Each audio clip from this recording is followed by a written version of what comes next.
We're beginning chapter 31, the final chapter of A Course in Miracles. This is a big day. Yeah. It's called The Final Vision, and the first section is The Simplicity of Salvation.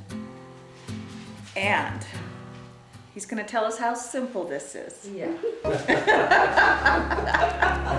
Right, Bonnie? We want to learn about how simple Right. it is. You can start, okay. Okay. The simplicity of salvation. How simple is salvation? All it says is what was never true is now not true now and never will be.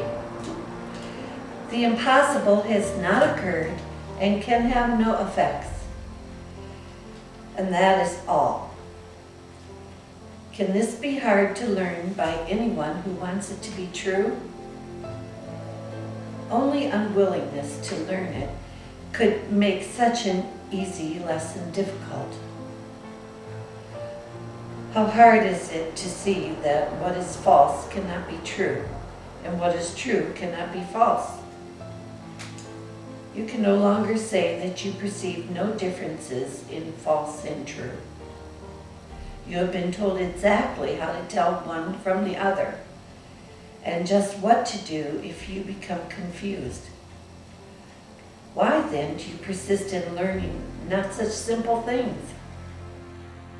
That's a good question. But this paragraph explains why it's important if you want to reap the harvest the Course offers you, that you need to read the text.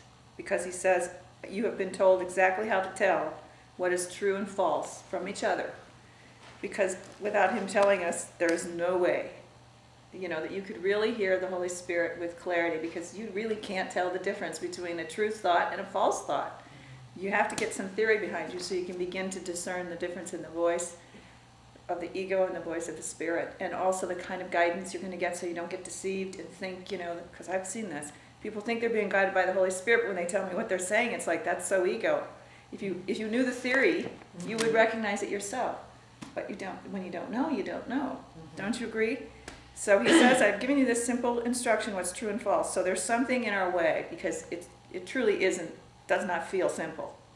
I think the thing that I've gotten the most out of is identifying my feelings and then asking for what I'm trying to tell myself from those feelings, because they seem to be a guide. That seems to be where the guide shows up for me, that is the most clear, and it's kind of like given in an opposite, like too often it feels like I feel unfairly treated, or someone else feels unfairly treated, and I'm lining up with that victim thing. But it'll show up in different forms in my feeling nature. Yeah, that's one of the principal releases the Course gives us, because we're basically taught in psychology in many dimensions of it, and a lot of just pop culture and just conversational. You're supposed to trust your feelings and that they're going to guide you somewhere. And there's a difference between trusting your intuitive feelings, which are more about a sense of guidance, and trusting your emotional feelings. Because your emotional feelings are often telling you the exact opposite of what's true and the exact opposite of what you should be doing. And this is a very confused subject in the world, because the emotional state is so a part of us. And wouldn't the ego mind want us to be following our feelings? Yeah. I mean, how better to keep us stuck than to think, when I have a feeling, it needs to be honored, even if it's a negative one. Yeah. It doesn't need to be questioned, and that's exactly what I remember getting confused about. Finally going, I just don't believe that I'm supposed to have all this anger. This is not serving or me. Sadness. Or sadness. The sadness seems to really erupt for me.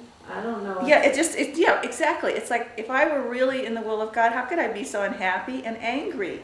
Mm-hmm. It can't be true. And those ideas that pop culture and all that is saying a lot of times, well, if you're feeling afraid, or if you're feeling anger, then it's telling you something true. Right. And this is saying exactly the opposite. If you're feeling sadness, fear, anger, any of that, you're thinking with the ego, not with the Holy Spirit. That's exactly. See, where did you hear that message? So that's identified as something false.